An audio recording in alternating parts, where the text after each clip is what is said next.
Hello friends, welcome to my channel. ಈ ವಿಡಿಯೋದಲ್ಲಿ ನಾವು ಬೇರ್ ಪುಟ್ ಆಪ್ಷನ್ ಸ್ಟ್ರಾಟಜಿ ಅಂದ್ರೆ ಏನು, ಅದನ್ನು ಯಾವಾಗ ಮಾಡಬೇಕು, ಹೇಗೆ ಮಾಡಬೇಕು, ಇದರದ್ದು ಅಡ್ವಾಂಟೇಜಸ್ ಏನಿದೆ, ಡಿಸ್ಅಡ್ವಾಂಟೇಜಸ್ ಏನಿದೆ ಡಿಸ್ಕಸ್ ಮಾಡ್ತೀವಿ. ನೋಡಿ, ಈ ಆಪ್ಷನ್ ಸ್ಟ್ರಾಟಜಿನ ನಾವು ಇಂಡೆಕ್ಸಲ್ಲೂ ಮಾಡ್ಬೋದು, ಹಾಗೆ ಸ್ಟಾಕ್ಸಲ್ಲೂ ಮಾಡ್ಬೋದು. ಸೊ ನಮ್ಮ ಈ ಉದಾಹರಣೆಯಲ್ಲಿ ನಾನು ಇಂಡೆಕ್ಸಲ್ಲಿ ಎಕ್ಸಾಂಪಲ್ ತೋರಿಸ್ತೀನಿ. ಇದನ್ನು ನಾವು ನಿಫ್ಟಿನಲ್ಲಿ ಈಗ ಮಾಡಬೇಕು ಅಂದರೆ ಇದಕ್ಕೆ ಬೇಕಾಗಿರೋ ಕ್ಯಾಪಿಟಲ್ ಬಂದುಬಿಟ್ಟು 35,000 ರೂಪಾಯಿ. ಏನಕ್ಕೆ ಅಂದರೆ ಈಗ ಲಾಟ್ ಸೈಜು 75 ಇದೆ. ಈಗ ಮಾಡಬೇಕು ಅಂದರೆ 35,000 ರೂಪಾಯಿ ಬೇಕಾಗುತ್ತೆ. ನೋಡಿ, ಲಾಟ್ ಸೈಜ್ ಜಾಸ್ತಿ ಆದಾಗ ಜಾಸ್ತಿ ಆಗುತ್ತೆ, ಲಾಟ್ ಸೈಜ್ ಕಡಿಮೆ ಆದರೆ ಅದು ಕ್ಯಾಪಿಟಲ್ ರಿಕ್ವೈರ್ಮೆಂಟ್ ಕಡಿಮೆ ಆಗುತ್ತೆ. ಈ ಆಪ್ಷನ್ ಸ್ಟ್ರಾಟಜಿ ಬಂದುಬಿಟ್ಟು ಕಂಪ್ಲೀಟ್ಲಿ ರಿಸ್ಕ್ ಡಿಫೈನ್ಡ್. ಅಂದರೆ ಇದರಲ್ಲಿ ನಮಗೆ ಅನ್ಲಿಮಿಟೆಡ್ ಲಾಸ್ ಆಗಲ್ಲ. ಏನಕ್ಕೆ ಅಂದರೆ ನಾವು ಹೆಡ್ಜ್ಡ್ ಮಾಡಿರ್ತೀವಿ. ಓಕೆ, ಹಾಗಾಗಿ ನಮಗೆ market gap up gap down ಆಗಿ ದೊಡ್ಡ ಲಾಸ್ ಆಗೋ ಚಾನ್ಸ್ ಇರುತ್ತಲ್ಲ, ಅದು ಈ ಸ್ಟ್ರಾಟಜಿನಲ್ಲಿ ಆಗಲ್ಲ. ಈಗ ಮೊದಲನೇ ಕ್ವಶನ್, ಈ ಆಪ್ಷನ್ ಸ್ಟ್ರಾಟಜಿನ ಯಾವಾಗ ಮಾಡಬೇಕು? ನೋಡಿ, ನಮ್ಮ ಅಸಂಪ್ಷನ್ ಇದೆ ಮಾರ್ಕೆಟ್ ಕೆಳಗಡೆ ಹೋಗ್ಬೋದು ಅಂತ ಇದ್ದಾಗ ನಾವು ಈ ಆಪ್ಷನ್ ಸ್ಟ್ರಾಟಜಿನ ಮಾಡ್ಬೋದು. ಸೊ ನಿಮಗೆ ಒಂದು ಡೌಟ್ ಬರ್ಬೋದು, ಓಕೆ ಮಾರ್ಕೆಟ್ ಕೆಳಗಡೆ ಹೋಗುತ್ತೆ ಅಂತ ಅಸಂಪ್ಷನ್ ಇದ್ದರೆ ನಾನು ಪುಟ್ಟೆ ಬೈ ಮಾಡ್ಬೋದಲ್ಲ, so why I should do this particular strategy? ಹೌದು, ನಾವು ಪುಟ್ ಬೈ ಮಾಡಿದಾಗ ಮಾರ್ಕೆಟ್ ಕೆಳಗಡೆ ಹೋದರೆ ಪ್ರಾಫಿಟ್ ಆಗುತ್ತೆ. ಇಫ್ ಇನ್ ಕೇಸ್ ಮಾರ್ಕೆಟು ಕೆಳಗಡೆ ಹೋಗೋದು ತುಂಬ ಲೇಟ್ ಆಯಿತು ಅಥವಾ ಐ ವಿ ಕಡಿಮೆ ಆಯಿತು, ಅವಾಗ ಏನಾಗುತ್ತೆ? ಐ ವಿ ಕಡಿಮೆ ಆದ್ರೂ ನಮಗೆ ಲಾಸ್ ಆಗುತ್ತೆ, ಮಾರ್ಕೆಟ್ ಅಲ್ಲೇ ಇದ್ರೂ ಲಾಸ್ ಆಗುತ್ತೆ. ಇಫ್ ಇನ್ ಕೇಸ್ ನಾವು ಅಂದ್ಕೊಂಡಿರ್ತಾರೆ ಮಾರ್ಕೆಟ್ ಕೆಳಗಡೆನೇ ಹೋಗ್ತಾ ಇದೆ ಆದರೆ ತುಂಬ ನಿಧಾನಕ್ಕೆ ಹೋಗುತ್ತೆ, ಅವಾಗ ಏನಾಗುತ್ತೆ? ಆಗ್ಲೂ ನಾವು ಆಪ್ಷನ್ನ ಬೈ ಮಾಡಿದರೆ ಲಾಸ್ ಆಗುತ್ತೆ. ಸೊ ಈ ಆಪ್ಷನ್ ಸ್ಟ್ರಾಟಜಿಯಿಂದ ನಾವು ಈ ತೀಟಾ ಡಿ ಕೆ ಇದ್ದ ನಮಗೆ ಆಗೋ ಲಾಸ್ ಇದೆಯಲ್ಲ, ಅದನ್ನು ಕಂಪ್ಲೀಟ್ಲಿ ರಿಮೂವ್ ಮಾಡ್ಬೋದು. At the same time I V ಕಡಿಮೆ ಆದಾಗಲೂ ನಮಗೆ ಆಪ್ಷನ್ ಬೈ ಮಾಡಿದರೆ ಲಾಸ್ ಆಗುತ್ತೆ. ಈ ಸ್ಟ್ರಾಟಜಿ ಮಾಡೋದ್ರಿಂದ ನಮಗೆ ಐ ವಿ ಡ್ರಾಪ್ ಆದ್ರೂ ನಮಗೆ ಲಾಸ್ ಆಗಲ್ಲ. So this is the advantage. ಹಾಗಾದ್ರೆ ನಿಮ್ಗೊಂದು ಕ್ವಶನ್ ಬರ್ಬೋದು, ಸೊ ಇದರಲ್ಲಿ ಬರೀ ಅಡ್ವಾಂಟೇಜ್ ಇದ್ದರೆ ಡಿಸ್ಅಡ್ವಾಂಟೇಜ್ ಯಾವುದು ಇಲ್ವಾ? ಅಫ್ಕೋರ್ಸ್ ಇದರಿಂದ ಡಿಸ್ಅಡ್ವಾಂಟೇಜ್ ಇದೆ. ಸೊ ಆ ಡಿಸ್ಅಡ್ವಾಂಟೇಜ್ ನಿಮ್ಗೆ ಅರ್ಥ ಆಗಬೇಕು ಅಂದರೆ ನಾನು ನಿಮಗೆ ಎಕ್ಸಾಂಪಲ್ ತೋರಿಸ್ಬೇಕು. ಸೊ ಇದರದ್ದು ಅಡ್ವಾಂಟೇಜು ಡಿಸ್ಅಡ್ವಾಂಟೇಜ್ ಏನಿದೆ, ಯಾವಾಗ ಮಾಡ್ತೀವಿ, ಹೇಗೆ ಮಾಡ್ತೀವಿ, ಹಾಗೆ ನೇಕೆಡ್ ಬೈಯಿಂಗಿಗೂ ಈ ಆಪ್ಷನ್ ಸ್ಟ್ರಾಟಜಿಗೂ ವ್ಯತ್ಯಾಸ ಏನಿರುತ್ತೆ, ವಿ ವಿಲ್ ಡಿಸ್ಕಸ್. ಮೊದಲನೇದಾಗಿ ಈ ಬೇರ್ ಪುಟ್ ಸ್ಪ್ರೆಡ್ ಇದೆಯಲ್ಲ, ಇದನ್ನ ಕ್ರಿಯೇಟ್ ಮಾಡೋದಕ್ಕೆ ನೋಡಿ, ಇದರಲ್ಲಿ ಏನು ಮಾಡ್ತೀವಿ ಅಂದರೆ ಬೇರ್ ಪುಟ್ ಸ್ಪ್ರೆಡಲ್ಲಿ ಒಂದು ಲಾಟು ಪುಟ್ಟನ್ನ ಬೈ ಮಾಡ್ತೀವಿ, ಒಂದು ಲಾಟು ಪುಟ್ಟನ್ನ ಬೈ ಮಾಡ್ತೀವಿ, ಹಾಗೆ ಒಂದು ಲಾಟನ್ನು ಸೆಲ್ ಮಾಡ್ತೀವಿ. ನಮ್ಮ ಈ ಉದಾಹರಣೆಯಲ್ಲಿ ನಾನು ಈ ವಿಡಿಯೋ ಮಾಡಬೇಕಾದ್ರೆ ಮಾರ್ಕೆಟ್ ಬಂದುಬಿಟ್ಟು 23,750 ನಡೀತಾ ಇದೆ. ಓಕೆ, ಸೊ 23,750 ನಡೀತಾ ಇದೆಯಲ್ಲ, ಸೊ ಈ ಮಾರ್ಕೆಟ್ ನಡೀತಾ ಇದೆಯಲ್ಲ, ಇದರಿಂದ 100 ಪಾಯಿಂಟ್ಸು ಇನ್ ದ ಮನಿ ಹೋಗ್ಬಿಟ್ಟು ಒಂದು ಪುಟ್ಟನ್ನ ಬೈ ಮಾಡ್ತೀನಿ. So 100 points in the money ಅಂದರೆ ಏನಾಗುತ್ತೆ? 23,850 ಇದೆಯಲ್ಲ, ಇದು ಪುಟ್ ಇನ್ ದ ಮನಿ ಆಗುತ್ತೆ. ಒಂದು ಪುಟ್ಟನ್ನ ಬೈ ಮಾಡಿದೆ. ಹಾಗೇನೆ ಈ ಕರೆಂಟ್ ಮಾರ್ಕೆಟ್ ಪ್ರೈಸಿಂದ 100 ಪಾಯಿಂಟ್ ದೂರ ಹೋಗ್ಬಿಟ್ಟು ಒಂದು ಲಾಟು ಪುಟ್ಟನ್ನ ಸೆಲ್ ಮಾಡ್ತೀನಿ, ಅಂದರೆ ಒ ಟಿ ಎಮ್ ಪುಟ್ಟನ್ನ ಸೆಲ್ ಮಾಡ್ತೀವಿ. ಅದು ಬಂದುಬಿಟ್ಟು 23,650. ಸೊ ಬೇಸಿಕಲಿ ಏನು ಮಾಡಿದ್ವಿ, ಕರೆಂಟ್ ಮಾರ್ಕೆಟ್ ನಡೀತಾ ಇದೆಯಲ್ಲ, ಅದರಿಂದ 100 ಪಾಯಿಂಟ್ಸ್ ಇಂದ ಮನಿನಲ್ಲಿ ಒಂದು ಲಾಟ್ ಬೈ ಮಾಡಿದ್ವಿ. ಹಾಗೆ ಕರೆಂಟ್ ಮಾರ್ಕೆಟ್ ಪ್ರೈಸಿಂದ 100 ಪಾಯಿಂಟ್ಸ್ ದೂರ ಹೋಗ್ಬಿಟ್ಟು ಒಂದು ಲಾಟು ಸೆಲ್ ಮಾಡ್ತಾ ಇದ್ದೀವಿ ಪುಟ್ಟನ್ನು. ಸೊ ಈ ಬೈ ಮತ್ತು ಸೆಲ್ ಲೆಗ್ ಮಧ್ಯೆ ಡಿಫ್ರೆನ್ಸ್ ಏನಿದೆ? 23,850 ಬೈ ಮಾಡಿದ್ವಿ, 23,650 ಸೆಲ್ ಮಾಡಿದ್ವಿ. ಅಂದರೆ ಈ ಪುಟ್ಟು ಬೈ ಮತ್ತು ಸೆಲ್ ಲೆಗ್ ಮಧ್ಯೆ 200 ಪಾಯಿಂಟ್ಸ್ ಡಿಫ್ರೆನ್ಸ್ ಇದೆ. ಸೊ ಇದೇನಾಗುತ್ತೆ? ಇದು ಬಂದುಬಿಟ್ಟು ಬೇರ್ ಪುಟ್ ಸ್ಪ್ರೆಡ್ ಆಗುತ್ತೆ, ಅಥವಾ ಇದನ್ನು ಪುಟ್ ಡೆಬಿಟ್ ಸ್ಪ್ರೆಡ್ ಅಂತಲೂ ಕರೀತಾರೆ. ನಾವು ನೋಡಿ, ಈ ಟ್ರೇಡಲ್ಲಿ ನಮಗೆ ಮ್ಯಾಕ್ಸಿಮಮ್ ಪ್ರಾಫಿಟ್ ಬಂದುಬಿಟ್ಟು 8,580 ಇದೆ. ಹಾಗೆ ನಮಗೆ ಮ್ಯಾಕ್ಸಿಮಮ್ ಲಾಸ್ ಬಂದುಬಿಟ್ಟು 6,400 ಚಿಲ್ಲರೆ ಇದೆ. ಸೊ ನಮಗೆ ರಿಸ್ಕ್ ರಿವಾರ್ಡನ್ನು ಬೆಟರ್ ಇದೆ. ಅಟ್ ದ ಸೇಮ್ ಟೈಮ್ ನೀವು ಇಲ್ಲಿ ನೋಡ್ಬೋದು, ಇದು ಮಾರ್ಜಿನ್ ಬೇಕಾಗಿದೆಯಲ್ಲ, ಇದು 35,000 ಇದೆ. ನೋಡಿ, ನಿಫ್ಟಿನಲ್ಲಿ ಮಾಡೋದಕ್ಕೆ ನಿಮಗೆ 35,000 ಬೇಕಾಗುತ್ತೆ. ನೀವು ಯಾವ್ದಾದ್ರು ಸ್ಪೆಸಿಫಿಕ್ ಸ್ಟಾಕ್ಸಲ್ಲಿ ಮಾಡ್ತೀರಾ ಅಂದರೆ ಅದರದೇ ಆದ ಮಾರ್ಜಿನನ್ನು ನೀವು ಕೊಡಬೇಕಾಗುತ್ತೆ. ನಾವು ಈ ಉದಾಹರಣೆಯಲ್ಲಿ ನಿಫ್ಟಿ ನೋಡ್ತಾ ಇದ್ದೀವಿ. ಇದರಲ್ಲಿ ಮೋಸ್ಟ್ ಇಂಪಾರ್ಟೆಂಟ್ ನೀವು ನೋಡಬೇಕಾಗಿರೋದು ಬ್ರೇಕ್ ಇವನ್ ಇಲ್ಲದೆ 23,764 ಇದೆ.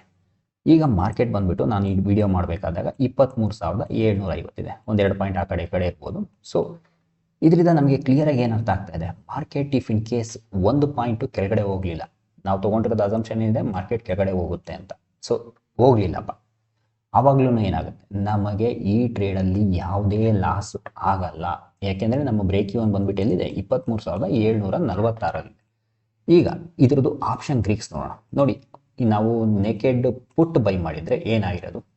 ನೆಗೆಡ್ ಪುಟ್ ಬೈ ಮಾಡಿದಾಗ ಈ ತೀಟಾ ಇದೆಯಲ್ಲ ನೆಗೆಟಿವ್ ಇರೋದು, ಅಂದರೆ ತೀಟಾ ಪ್ರತಿದಿನ ತೀಟಾ ಡಿ ಕೆ ಇದ್ದಾನೆ ನಮಗೆ ಲಾಸ್ ಆಗೋದು. ಈಗ ನಾವು ಈ ಪುಟ್ ಡೆಬಿಟ್ ಸ್ಪ್ರೆಡ್ ಮಾಡೋದ್ರಿಂದ ಏನಾಗುತ್ತೆ ಅಂದರೆ ನಮಗೆ ಇನ್ಫ್ಯಾಕ್ಟ್ ಈ ತೀಟಾ ಡಿ ಕೆ ಹೆಲ್ಪ್ ಆಗುತ್ತೆ. ಅಂದರೆ ಮಾರ್ಕೆಟ್ ಯಾವುದೇ ಥರ ಮೂಮೆಂಟ್ ಆಗಲಿಲ್ಲ ಅಂದ್ರೂ ನಮಗೆ 54 ರೂಪಾಯಿ ಪ್ರಾಫಿಟ್ ಆಗುತ್ತೆ. ಹಾಗೆ ಇಲ್ಲಿ ನೋಡ್ಬೋದು, ವೇಗ ಆಲ್ಮೋಸ್ಟ್ 0 ಬಂದಿದೆ, ಅಂದರೆ 14 ಇದೆ, ಕ್ಲೋಸ್ ಟು 0 ಇದೆ. ಅಂದರೆ ಇದರಿಂದ ಏನು, ಐ ವಿ ಇದೆಯಲ್ಲ, ವೇಗ ಅಂದ್ರೇನು, ಐ ವಿ ಕಡಿಮೆ ಆದರೆ ಜಾಸ್ತಿ ಆದರೆ ಏನಾಗಬೇಕು ಅಂತ. ಈ ಐ ವಿ ಕಡಿಮೆ ಆದ್ರೂ ನಮಗೆ ಈ ಟ್ರೇಡಲ್ಲಿ ಯಾವುದೇ ಥರ ಎಫೆಕ್ಟ್ ಆಗಲ್ಲ. ತೀಟಾನೂ ನಮಗೆ ಎಫೆಕ್ಟ್ ಆಗಲ್ಲ, ಹಾಗೆ ವೇಗಾನೂ ನಮಗೆ ಎಫೆಕ್ಟ್ ಆಗಲ್ಲ. So this is the advantage. ಯಾವ್ದು advantage, break even point, market ಒಂದೇ ಪಾಯಿಂಟ್ ಮೂವ್ ಆಗದೆ ಇದ್ರೂ ಈ ಎಕ್ಸ್ಪೈರಿ ಇದೆಯಲ್ಲ ಜನವರಿ 2ನೇ ಎಕ್ಸ್ಪೈರಿ, ಸೊ ಈ ಜನವರಿ 2 ತನಕನೂ ಇಲ್ಲೇ ಇದ್ರೂ ನಮಗೆ ಯಾವುದೇ ಥರ ಲಾಸ್ ಆಗಲ್ಲ. ಇನ್ಫ್ಯಾಕ್ಟ್ ನಮಗೆ ಸಣ್ಣ ಪುಟ್ಟದಾಗಿ ಪ್ರಾಫಿಟ್ ಆಗುತ್ತೆ. ಒಂದು ಈ ದಿನ ತೀಟೆ ಡಿಕೆ ಇದೆಯಲ್ಲ ಅದು ಆಗಲ್ಲ. ಐ ವಿ ಕಡಿಮೆ ಆಗೋದ್ರಿಂದನೂ ನಮಗೆ ಈ ಟ್ರೇಡಲ್ಲಿ ಯಾವುದೇ ಥರ ತೊಂದರೆ ಆಗಲ್ಲ. ಇಫ್ ಇನ್ ಕೇಸ್ ನಾನು ಈ ಡೆಬಿಟ್ ಸ್ಪ್ರೆಡ್ ಮಾಡಿದ್ರೆ ಮಾರ್ಕೆಟ್ ಕೆಳಗಡೆ ಹೋಗೋದು ಅಂತೇಳಿ ನಾವು ಪುಟ್ಟನ್ನು ಕೊಂಡ್ಕೊಂಡಿದ್ವಿ ಅಂದ್ಕೊಳ್ಳಿ. ಸೊ ವಾಟ್ ವಿಲ್ ಹ್ಯಾಪನ್, ಈಗ ಈ ಟ್ರೇಡಲ್ಲಿ ನೋಡ್ಬೋದು ನಮ್ಗೆ ಇದರಲ್ಲಿ ಏನಿದೆ, ಮ್ಯಾಕ್ಸಿಮಮ್ ಲಾಸ್ ಏನಿದೆ, ಮ್ಯಾಕ್ಸಿಮಮ್ ಲಾಸ್ ಬಂದ್ಬಿಟ್ಟು ಇದರಲ್ಲಿ 15,000 ಇದೆ. ಸೊ ನಾವು ಡೆಬಿಟ್ ಸ್ಪ್ರೆಡ್ ಮಾಡಿದರೆ ನಮ್ಗೆ ಇದರಲ್ಲಿ ಏನಾಗ್ತಾ ಇತ್ತು, ಮ್ಯಾಕ್ಸಿಮಮ್ ಲಾಸ್ ಬಂದ್ಬಿಟ್ಟು 2,200 2,400 ಇರಬೇಕು. Okay, so that is our maximum loss. ಇದರಲ್ಲಿ ನಮಗೆ 15,000 ನಾವು ಏನು ಪ್ರೀಮಿಯಂ ಕೊಟ್ಟಿದ್ದೀವಲ್ಲ ಅದು ಕಂಪ್ಲೀಟಾಗಿ ಮಾರ್ಕೆಟು ನಮ್ಮ ಎಗೇನೆಸ್ಟ್ ಹೋದರೆ 15,000 ರೂಪಾಯಿ ಕಳ್ಕೊತೀವಿ. ಅದರಲ್ಲಿ 6,000 ಚಿಲ್ಲರೆ ಕಳ್ಕೊತೀವಿ. ಒಂದು ಹಾಗೆ ಬ್ರೇಕ್ ಇವನ್ ನೋಡಿ, ಬ್ರೇಕ್ ಇವನ್ ಎಲ್ಲಿದೆ, ಬ್ರೇಕ್ ಇವನ್ ಬಂದ್ಬಿಟ್ಟು 23,650 23,650 ಇದ್ರ ಕೆಳಗಡೆ ಹೋಗಿ ಎಕ್ಸ್ಪೈರಿ ಆದರೆ ಮಾತ್ರ ನಮಗೆ ಇದರಲ್ಲಿ ದುಡ್ಡು ಬರೋದು. ಅಂದರೆ ಎಕ್ಸ್ಪೈರಿ ಅಂದರೆ ಯಾವುದು, ನಾವು ತೊಗೊಂಡಿರೋದು ಜನವರಿ 2ನೇ ತಾರೀಕು. ಜನವರಿ 2ನೇ ತಾರೀಕು ಮಾರ್ಕೆಟ್ ಬಂದ್ಬಿಟ್ಟು 23,650 ಕೆಳಗಡೆ ಹೋದಾಗ ನಮಗೆ ಪ್ರಾಫಿಟ್ ಆಗುತ್ತೆ. ಅದಕ್ಕಿಂತ ಮೇಲ್ಗಡೆ ಎಲ್ಲೇ ಎಕ್ಸ್ಪೈರ್ ಆದ್ರೂ ಲಾಸ್ ಆಗುತ್ತೆ. ಉದಾಹರಣೆಗೆ ಮಾರ್ಕೆಟಲ್ಲಿ ಒಂದು ಪಾಯಿಂಟು ಮೂವ್ ಆಗಿಲ್ಲ, ಇಲ್ಲೇ ಎಕ್ಸ್ಪೈರ್ ಆಯಿತು ಅಂತ ಇಟ್ಕೊಂಡು, ಸೊ ಎಲ್ಲಿದೆಯೋ ಮಾರ್ಕೆಟ್ ಅಲ್ಲೇ ಎಕ್ಸ್ಪೈರ್ ಆಯಿತು. ನೀವು ನೋಡ್ಬೋದು ಕೆಳಗಡೆ P&L ಅಂತ ತೋರಿಸ್ತಾ ಇದೆ, ಆರೆಂಜ್ ಕಲರ್ ಬಾಕ್ಸು. ಅದರಲ್ಲಿ ನೋಡಿ 7,725 ರೂಪಾಯಿ ಲಾಸ್ ಆಗುತ್ತೆ. ಮಾರ್ಕೆಟ್ ಇಲ್ಲೇ ಎಕ್ಸ್ಪೈರ್ ಆಗಿದೆ. ಎಕ್ಸ್ಪೈರಿ ಯಾವಾಗಿದೆ, ಜನವರಿ 2ನೇ ತಾರೀಕು. ಜನವರಿ 2ನೇ ತಾರೀಕು ತನಕ ಮಾರ್ಕೆಟ್ ಯಾವುದೇ ಥರ ಮೂವ್ಮೆಂಟ್ ಆಗಲಿಲ್ಲ ಅಂದರೆ 7,700 ಚಿಲ್ಲರೆ ಕಳ್ಕೊತೀವಿ. ಆದರೆ ನಮ್ಮ ಪ್ರೀವಿಯಸ್ ಇದರಲ್ಲಿ ಡೆಬಿಟ್ ಸ್ಪ್ರೆಡಲ್ಲಿ ಏನಿತ್ತು ಅಂದರೆ ಬೇರ್ ಪುಟ್ ಸ್ಪ್ರೆಡ್ ಇತ್ತಲ್ಲ, ಇದರಲ್ಲಿ ಏನಿತ್ತು, ಮಾರ್ಕೆಟ್ ಒಂದು ಪಾಯಿಂಟ್ ಮೂವ್ ಆಗಲಿಲ್ಲ, ಇಲ್ಲೇ ಎಕ್ಸ್ಪೈರ್ ಆದ್ರೂ ನಮಗೆ 1,500 ರೂಪಾಯಿ ಪ್ರಾಫಿಟ್ ತೋರಿಸ್ತಾ ಇದೆ. ಓಕೆ, ಇದು ಸ್ವಲ್ಪ ವೇರಿಯೇಷನ್ ಇರುತ್ತೆ. ಸೊ ನೀವು ಟ್ರೇಡ್ ಮಾಡಬೇಕಾದ್ರೆ ಇದನ್ನು ನೋಡ್ಕೊಂಡು ಮಾಡಿ. ಆದರೆ ಮಾರ್ಕೆಟ್ ಇಲ್ಲೇ ಇದ್ರೂ ಬೇರ್ ಪುಟ್ ಸ್ಪ್ರೆಡಲ್ಲಿ ನಮಗೆ ಲಾಸ್ ಆಗಲ್ಲ. ಇದರಲ್ಲಿ ನೇಕೆಡ್ ಬೈಯಿಂಗಲ್ಲಿ ಲಾಸ್ ಆಗುತ್ತೆ. ಹಾಗೆ ಆಪ್ಷನ್ ಗ್ರೀಕ್ಸ್ ಇದೆಯಲ್ಲ, ಆಪ್ಷನ್ ಗ್ರೀಕ್ಸಲ್ಲೂ ನೋಡೋಣ.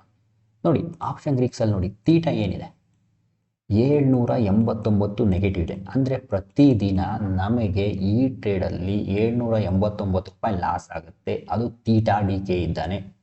ಹಾಗೆ ವೇಗ ಏನಿದೆ, 963 ರೂಪಾಯಿ ಇದೆ. ಸೊ 963 ರೂಪಾಯಿ ವೇಗ ಅಂದರೆ ಐ ವಿ ಇದೆಯಲ್ಲ, ಐ ವಿ ಒಂದು ಪಾಯಿಂಟ್ ಕಡಿಮೆ ಆದರೆ ನಮಗೆ 900 ಚಿಲ್ಲರೆ ಲಾಸ್ ಆಗುತ್ತೆ. ಉದಾಹರಣೆಗೆ ಇಲ್ಲಿ ನೋಡ್ಬೋದು 11 ಚಿಲ್ಲರೆ ಇದೆ. ಸೊ ಲೆಟ್ಸ್ ಅಸ್ಯೂಮ್ ಇದು 12 ಇದೆ ಅಂದ್ಕೊಳ್ಳೋಣ.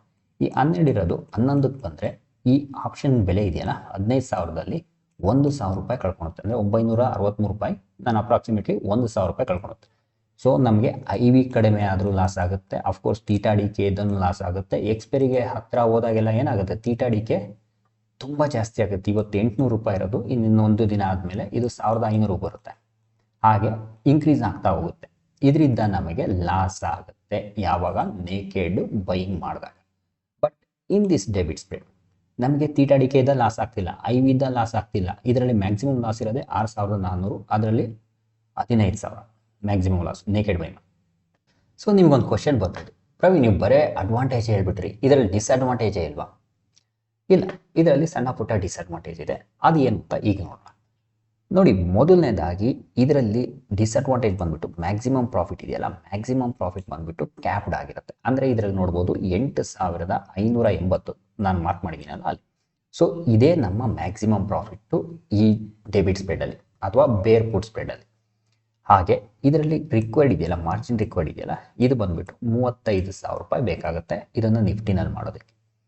ಆದರೆ ನೇಕೆಡ್ ಬೈಯಿಂಗಲ್ಲಿ ಏನು ಬೇಕಾಗಿತ್ತು, 15,000 ರೂಪಾಯಿ. ಇದರಲ್ಲಿ 20,000 ರೂಪಾಯಿ ಎಕ್ಸ್ಟ್ರಾ ಆಗುತ್ತೆ. ಹಾಗೆ ಇದರಲ್ಲಿ ಮ್ಯಾಕ್ಸಿಮಮ್ ಪ್ರಾಫಿಟ್ಟು ಲಿಮಿಟೆಡ್ ಆಗಿರುತ್ತೆ. ಅಲ್ಲಿ ಏನು ಮ್ಯಾಕ್ಸಿಮಮ್ ಪ್ರಾಫಿಟ್ ತೋರಿಸ್ತಾ ಇದೆಯಲ್ಲ, that is our maximum profit. ಆದರೆ ನೇಕೆಡ್ ಬೈಯಿಂಗಲ್ಲಿ ಮ್ಯಾಕ್ಸಿಮಮ್ ಪ್ರಾಫಿಟ್ ಎಷ್ಟು ಬೇಕಾದ್ರೂ ಆಗಿರ್ಬೋದು, ಡಿಪೆಂಡ್ಸ್ ಮಾರ್ಕೆಟ್ ಎಷ್ಟು ಮೂವ್ ಆಗುತ್ತೆ. ಆದರೆ ಒಂದು ಪ್ರಾಕ್ಟಿಕಲ್ ಆಗಿ ಅರ್ಥ ಮಾಡ್ಕೊಳ್ಳಿ, ಮಾರ್ಕೆಟ್ ಏನು ಹೋಗ್ತಾನೆ ಇರಲ್ಲ. So there is A limitation, ಅದೊಂದು ನಿಮಗೆ ಗೊತ್ತಿರಬೇಕು. ಹಾಗೆ ನೋಡಿ, theta D K I V drop ಆಗೋದನ್ನು ನಾವು ಕಂಪ್ಲೀಟ್ಲಿ ಅವಾಯ್ಡ್ ಮಾಡಿದ್ವಿ. ಈ ಡಿಸ್ಅಡ್ವಾಂಟೇಜ್ಗೂ ಅಡ್ವಾಂಟೇಜ್ಗೂ ಕಂಪೇರ್ ಮಾಡಿದರೆ ಅಡ್ವಾಂಟೇಜು ತುಂಬ ಜಾಸ್ತಿ ಇದೆ. ಹಾಗಾಗಿ ನಾನೇನು ಸಜೆಸ್ಟ್ ಮಾಡ್ತೀನಿ ಅಂದರೆ, ನೀವು ಮಾರ್ಕೆಟ್ ಕೆಳಗಡೆ ಹೋಗುತ್ತೆ ಅಂತ ಅಸಂಪ್ಷನ್ ಇದ್ದಾಗ it is better to create a bear put spread ಅಥವಾ put debit spread. Instead of buying a naked put. Okay, ಈ ಡೆಬಿಟ್ ಸ್ಪ್ರೆಡ್ ಅಥವಾ ಪುಟ್ ಬೇರ್ ಸ್ಪ್ರೆಡ್ ಇದನ್ನ 2-3 ವರ್ಷನಲ್ಲಿ ಕ್ರಿಯೇಟ್ ಮಾಡ್ಬೋದು. ನಾನು ನಿಮಗೆ ತೋರಿಸಿದ best possible version. Okay, so ನೀವು ಮಾಡಬೇಕಾದ್ರೆ ಇದೇ ಥರ ಮಾಡಿ. ಇನ್ನೆರಡು ವರ್ಷನ್ ಇದೆಯಲ್ಲ ಅದರದ್ದೇ ಆದ ಅಡ್ವಾಂಟೇಜು ಡಿಸ್ಅಡ್ವಾಂಟೇಜ್ ಇದೆ. So that is not quite good. ಈಗ ನಾವು ಇಲ್ಲಿವರೆಗೂ ಏನು ಕಲ್ತ್ವಿ ಅಂದರೆ ಬೇರ್ ಪುಟ್ ಸ್ಪ್ರೆಡ್ ಅಥವಾ ಪುಟ್ ಡೆಬಿಟ್ ಸ್ಪ್ರೆಡ್ ಅಂದ್ರೆ ಏನು, ಅದನ್ನ ಹೇಗೆ ಮಾಡೋದು, ಅದಕ್ಕೂ ಮತ್ತೆ ನೇಕೆಡ್ ಪುಟ್ ಆಪ್ಷನ್ ಬೈ ಹೇಗೆ ಮಾಡ್ತೀವಲ್ಲ ಅದರಲ್ಲಿರೋ ವ್ಯತ್ಯಾಸಗಳು, ಅಡ್ವಾಂಟೇಜು ಡಿಸ್ಅಡ್ವಾಂಟೇಜ್ನ ಅರ್ಥ ಮಾಡ್ತೀವಿ. ನೋಡಿ, ಇಲ್ಲಿವರೆಗೂ ನಾವು ಏನೇನು ಕಲ್ತ್ವಲ್ಲ ಇದನ್ನ ನಾವು ಒಂದು ಟೇಬಲ್ ಫಾರಮಲ್ಲಿ ನೋಡೋಣ. ಸೊ ಟೇಬಲ್ ಫಾರಮಲ್ಲಿ ನೋಡಿದ್ರಿಂದ ಏನಾಗುತ್ತೆ ಅಂದರೆ, ಸೊ ಮ್ಯಾಕ್ಸಿಮಮ್ ಪ್ರಾಫಿಟ್ ಏನಿತ್ತು, ಮ್ಯಾಕ್ಸಿಮಮ್ ಲಾಸ್ ಏನಿತ್ತು, ತೀಟಾ ಡಿಕೆ ಏನಿತ್ತು, ಸೊ ನಮಗೆ ಒಂದು ಸಮ್ಮರೈಸ್ ಆಗುತ್ತೆ. ಆಗ ನಾವು ನೇಕೆಡ್ ಬೈಂಗಿಗೂ ಪುಟ್ ಡೆಬಿಟ್ ಸ್ಪ್ರೆಡ್ ಅಥವಾ ಬೇರ್ ಪುಟ್ ಸ್ಪ್ರೆಡಿಗೂ ವ್ಯತ್ಯಾಸ ಏನಿದೆ ಅಂತ ಗೊತ್ತಾಗುತ್ತೆ. ಹಾಗಾಗಿ ನಾವು ಇಂಪ್ಲಿಮೆಂಟ್ ಮಾಡೋದು ಈಸಿ ಆಗುತ್ತೆ. So let's check it out. ಈ ಮೊದಲನೇ ಕಾಲಮ್ ಇದೆಯಲ್ಲ ಅದು ಬೇರ್ ಪುಟ್ ಸ್ಪ್ರೆಡ್ ಅಥವಾ ಪುಟ್ ಡೆಬಿಟ್ ಸ್ಪ್ರೆಡ್ದು. ಎರಡನೇ ಕಾಲಮ್ ಬಂದ್ಬಿಟ್ಟು ನೇಕೆಡ್ ಪುಟ್ಟನ್ನು ಬೈ ಮಾಡಿದ್ವಲ್ಲ ಅದರದ್ದು. ನೋಡಿ, ಇದಕ್ಕೆ ಕ್ಯಾಪಿಟಲ್ ರಿಕ್ವೈರ್ಡ್ ಏನಿದೆ, ಇದನ್ನು ಪುಟ್ ಡೆಬಿಟ್ ಸ್ಪ್ರೆಡ್ ಮಾಡಿದಾಗ ಇದಕ್ಕೆ 35,000 ರೂಪಾಯಿ ಬೇಕಾಗುತ್ತೆ. ಈಗ ನಾವು ನೇಕೆಡ್ ಬೈ ಮಾಡಿದ್ವಲ್ಲ, ಸೊ ಆ ಉದಾಹರಣೆಯಲ್ಲಿ ಏನಿತ್ತು 15,000 ರೂಪಾಯಿ ನೇಕೆಡ್ ಬೈಂಗಿಗೆ ಕೊಡಬೇಕಾಯಿತು. ಮ್ಯಾಕ್ಸಿಮಮ್ ಪ್ರಾಫಿಟ್ ಬಂದ್ಬಿಟ್ಟು ಪುಟ್ ಡೆಬಿಟ್ ಸ್ಪ್ರೆಡಲ್ಲಿ ಏನಿತ್ತು 8,580 ಇದೆ. ಇದರಲ್ಲಿ ನೋಡಿ, ನೇಕೆಡ್ ಬೈಯಿಂಗಲ್ಲಿ ಪ್ರಾಫಿಟ್ ಬಂದ್ಬಿಟ್ಟು ಅನ್ಲಿಮಿಟೆಡ್ ಅಂತ, ಅಂದರೆ ನಿಮಗೆ ಎಷ್ಟು ಬೇಕಾದ್ರೂ ಪ್ರಾಫಿಟ್ ಆಗ್ಬೋದು. ಡಿಪೆಂಡ್ಸ್, ಮಾರ್ಕೆಟ್ ಎಷ್ಟು ಮೂವ್ಮೆಂಟ್ ಆಗುತ್ತೆ ಅನ್ನೋದ್ರ ಮೇಲೆ ಡಿಪೆಂಡ್ ಆಗಿರುತ್ತೆ. ಮಾರ್ಕೆಟ್ ಏನು ಮೂವ್ಮೆಂಟ್ ಆಗಿರಲ್ಲ ಅಂದರೆ ಲಾಸ್ ಆಗುತ್ತೆ, ಅಥವಾ ತುಂಬ ಜಾಸ್ತಿ ಕೆಳಗಡೆ ಹೋದಾಗ ನಿಮಗೆ ಅದರಲ್ಲಿ ಜಾಸ್ತಿ ಪ್ರಾಫಿಟ್ ಆಗೋ ಸಾಧ್ಯತೆ ಇರುತ್ತೆ. ಮ್ಯಾಕ್ಸಿಮಮ್ ಲಾಸ್ ಏನಿತ್ತು ಬೇರ್ ಪುಟ್ ಸ್ಪ್ರೆಡಲ್ಲಿ ಅಥವಾ ಪುಟ್ ಡೆಬಿಟ್ ಸ್ಪ್ರೆಡಲ್ಲಿ 6,400 ರೂಪಾಯಿ. This is the maximum loss. Market ಎಲ್ಲೇ ಹೋದ್ರೂ ಇಷ್ಟೇ ನಮಗೆ ಮ್ಯಾಕ್ಸಿಮಮ್ ಲಾಸ್ ಇದ್ದಿದ್ದು. ಸೊ ಇದರಲ್ಲಿ ಪುಟ್ ಬೈಯಲ್ಲಿ, ಇದು 1,500 ಅಂತ ಬರ್ದಿದ್ದೀನಿ, ಇದು 15,000. ಸೊ ನಾವು ಏನು ಪ್ರೀಮಿಯಂ ಕೊಟ್ಟಿರ್ತೀವಲ್ಲ ಕಂಪ್ಲೀಟ್ಲಿ 15,000 ನಮ್ಮ ಮ್ಯಾಕ್ಸಿಮಮ್ ಲಾಸ್ ಆಗುತ್ತೆ. ಸೊ ಇದರಲ್ಲೇ ನೋಡ್ಬೋದು 9,000 ರೂಪೀಸ್ ಡಿಫ್ರೆನ್ಸ್ ಇದೆ ಮ್ಯಾಕ್ಸಿಮಮ್ ಲಾಸಲ್ಲಿ. ಬ್ರೇಕ್ ಈವನ್ ಎಲ್ಲಿದೆ ನೋಡಿ, 23,760. ನಾವು ಈಗ ಮಾಡಿದಾಗ ವಿಡಿಯೋ ಎಷ್ಟಿತ್ತು, 23,750 ಇತ್ತು ಮಾರ್ಕೆಟು. ಸೊ ಮಾರ್ಕೆಟು ಯಾವುದೇ ಥರ ಮೂಮೆಂಟ್ ಕೊಡಲಿಲ್ಲ ಅಂದ್ರೂ ನಮಗೆ ಬೇರ್ ಪುಟ್ ಸ್ಪ್ರೆಡಲ್ಲಿ ಲಾಸ್ ಆಗಲ್ಲ. ಏನಕ್ಕೆ ಅಂದರೆ ಬ್ರೇಕ್ ಈವನ್ ಇದೆಯಲ್ಲ, ನಮ್ಮದು ಆಲ್ರೆಡಿ ಬ್ರೇಕ್ ಈವನ್ ಒಳಗಡೆ. So if in case market ಇಲ್ಲೇ ಎಕ್ಸ್ಪೈರ್ ಆದರೂ, ಅಂದರೆ 23,750ರಲ್ಲಿ ಜನವರಿ 2ನೇ ತಾರೀಕು ಎಕ್ಸ್ಪೈರ್ ಆದ್ರೂ ನಮ್ಗೆ ಇದರಲ್ಲಿ 1,500 ಸಮಥಿಂಗ್ ಲೈಕ್ ದಟ್ ನಮಗೆ ಪ್ರಾಫಿಟೇ ಆಗುತ್ತೆ, ಲಾಸ್ ಆಗಲ್ಲ. Versus in case of naked put buy ನೋಡಿ, ಎಲ್ಲಿದೆ ನಮ್ಮ ಬ್ರೇಕ್ ಈವನ್ 23,650. ಅಂದರೆ ಮಾರ್ಕೆಟು 23,650 ಕೆಳಗಡೆ ಹೋದರೆ ಮಾತ್ರ ನಮಗೆ ಪ್ರಾಫಿಟ್ ಆಗುತ್ತೆ. ಉದಾಹರಣೆಗೆ 23,650ರಲ್ಲಿ ಎಕ್ಸ್ಪೈರ್ ಆಯಿತು ಅಂದರೂ ನಮಗೆ 1 ರೂಪಾಯಿನೂ ಪ್ರಾಫಿಟ್ ಬರಲ್ಲ. ಆದರೆ ಅದೇ ಏನಾದ್ರು 23,650ರಲ್ಲಿ ಎಕ್ಸ್ಪೈರ್ ಆಯಿತು ಅಂದರೆ ಈ ಬೇರ್ ಪುಟ್ ಸ್ಪ್ರೆಡಲ್ಲಿ ಏನಾಗ್ತಾಯಿತ್ತು, ನಮಗೆ 5,800 ರೂಪಾಯಿ ಪ್ರಾಫಿಟ್ ಆಗ್ತಾಯಿತ್ತು. ಅಂದರೆ ಮಾರ್ಕೆಟು ತುಂಬ ಮೂಮೆಂಟು ಕೊಡಬೇಕು ನೇಕೆಡ್ ಬೈಯಿಂಗ್ ಮಾಡಿದಾಗ. ಬೇರ್ ಪುಟ್ ಸ್ಪ್ರೆಡ್ ಮಾಡಿದಾಗ ಏನಾಗುತ್ತೆ ಅಂದರೆ ನಮಗೆ ಮಾರ್ಕೆಟಲ್ಲಿ ಜಾಸ್ತಿ ಮೂಮೆಂಟ್ ಇಲ್ಲ, ಸ್ವಲ್ಪ ಮೂಮೆಂಟ್ ಸಿಕ್ಕರೂ ನಮಗೆ ಜಾಸ್ತಿ ಪ್ರಾಫಿಟ್ ಆಗುತ್ತೆ. ಹಾಗೆ ತೀಟಾ ಡಿಕೆ ನೋಡಿ, ಇದರಲ್ಲಿ ಏನಿತ್ತು ಪುಟ್ ಡೆಬಿಟ್ ಸ್ಪ್ರೆಡಲ್ಲಿ ಪಾಸಿಟಿವ್ ಇತ್ತು ನೋಡಿ. ನಾನು ಪುಟ್ ಡೆಬಿಟ್ ಸ್ಪ್ರೆಡ್ ಅಂತ ಕರಿತೀನಿ, ಕೆಲವು ಸತಿ ಬೇರ್ ಪುಟ್ ಸ್ಪ್ರೆಡ್ ಅಂತ ಕರಿತೀನಿ, one or the same. Okay, theta decay ಇದೆಯಲ್ಲ ಇದರಲ್ಲಿ ಪಾಸಿಟಿವ್, ಅಂದರೆ ನಮಗೆ ತೀಟಾ ಡಿಕೆಯಿಂದ ಲಾಸ್ ಆಗಲ್ಲ. ನೇಕೆಡ್ ಪುಟ್ ಬೈ ಮಾಡಿದವ್ರಿಗೆ ಏನಾಗುತ್ತೆ 789 ರೂಪಾಯಿ ಪ್ರತಿದಿನ ಲಾಸ್ ಆಗುತ್ತೆ. ಎಕ್ಸ್ಪೈರಿಗೆ ಹತ್ತಿರ ಹೋದಾಗೆಲ್ಲ ಇದು ಜಾಸ್ತಿ ಆಗುತ್ತೆ. ಹಾಗೆ IV ಇಂಪ್ಯಾಕ್ಟ್, ಅಂದರೆ IV ಜಾಸ್ತಿ ಆಗೋದ್ರಿಂದ ಕಡಿಮೆ ಆಗೋದ್ರಿಂದ ಏನಾಗುತ್ತೆ ನೋಡಿ, ಇದು ಪುಟ್ ಡೆಬಿಟ್ ಸ್ಪ್ರೆಡಲ್ಲಿ ಯಾವುದೇ ಥರ ಇಂಪ್ಯಾಕ್ಟು IVದು ಆಗಲ್ಲ. ಆದರೆ ನೇಕೆಡ್ ಬೈ ಮಾಡಿರ್ತಾರಲ್ಲ ಅವ್ರಿಗೆ ಏನಾಗುತ್ತೆ ಅಂದರೆ IV 1% ಅಲ್ಲ 1 ಪಾಯಿಂಟ್ ಡ್ರಾಪ್ ಆಯಿತು ಅಂದರೆ 963 ರೂಪಾಯಿ ಕಳ್ಕೊತಾರೆ. ಹಾಗೆ IV ಏನಾದ್ರು ಇನ್ಕ್ರೀಸ್ ಆದರೆ ನೇಕೆಡ್ ಬೈಯಿಂಗಲ್ಲಿ ಹೆಲ್ಪು ಕೂಡ ಆಗುತ್ತೆ. ಸೊ IV ಇಂಪ್ಯಾಕ್ಟು ನಿಮಗೆ ಗೊತ್ತಿರಬೇಕು.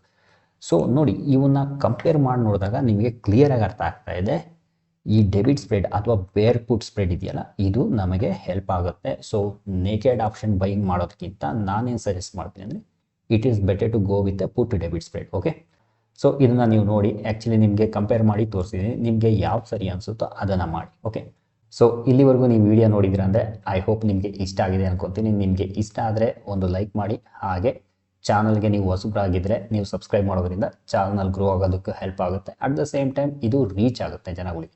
ನೋಡಿ, ನೀವು ಲೈಕ್ ಕ್ಲಿಕ್ ಮಾಡಿದೆ, ಸಬ್ಸ್ಕ್ರೈಬ್ ಮಾಡಿದೆ, ಇದು ಹೋದರೆ ಏನಾಗುತ್ತೆ ಅಂದರೆ ನಾನು ಯಾವಾಗಲೂ ಡಿಮ್ಯಾಂಡು ಮಾಡಲ್ಲ ಮಾಡಿ ಅಂತ. ನಾನು ಯಾವುದೇ ವೀಡಿಯೋ ನೋಡಿದರೂ ನಿಮ್ಗೆ ಗೊತ್ತಿರುತ್ತೆ. ಸೊ ಇದನ್ನು ಮಾಡದೆ ಹೋದರೆ ಏನಾಗುತ್ತೆ ಅಂದರೆ ಯೂಟ್ಯೂಬ್ ಆಲ್ಗ್ರಿದಮ್ ಇದೆಯಲ್ಲ ಅದನ್ನ ಹೊಸಬ್ರಿಗೆ ತಲುಪಿಸಲ್ಲ. ಸೊ ಹೊಸಬ್ರಿಗೆ ತಲುಪಿಸಲ್ಲ ಅಂದರೆ ಏನಾಗುತ್ತೆ ಅಂದರೆ, ಸೊ ನನ್ನ ವೀಡಿಯೋಸ್ ಯಾರು ನೋಡ್ತಾ ಇರ್ತಾರೆ ಅವ್ರು ಮಾತ್ರ ನೋಡ್ತಾ ಇರ್ತಾರೆ. ಓಕೆ, ಸೊ ನಿಮ್ಮೊಂದು ಲೈಕು, ಸಬ್ಸ್ಕ್ರೈಬು ಹಾಗೆ ಶೇರ್ ಮಾಡೋದ್ರಿಂದ ಚಾನಲ್ ಗ್ರೋ ಆಗೋದಕ್ಕೆ ಹೆಲ್ಪ್ ಆಗುತ್ತೆ. ಸೊ ಐ ಹೋಪ್ ನೀವು ಅದನ್ನು ಮಾಡ್ತೀರಾ ಅಂದ್ಕೊತೀನಿ. So I will see you in the next video. Thanks for watching.